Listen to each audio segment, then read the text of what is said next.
Si Catherine Bernardo at ang kanyang kaibigan na si Alden Richards, ay kasalukuyang nasa ilalim ng spotlight, sa kanilang mga bagong larawan, mula sa housewarming party.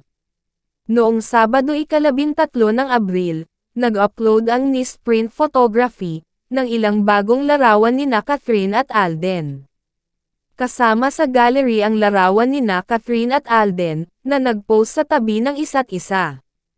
Samantala, kasama rin sa viral gallery, ang mga larawan ng dalawang celebrities na nag-uusap sa housewarming party.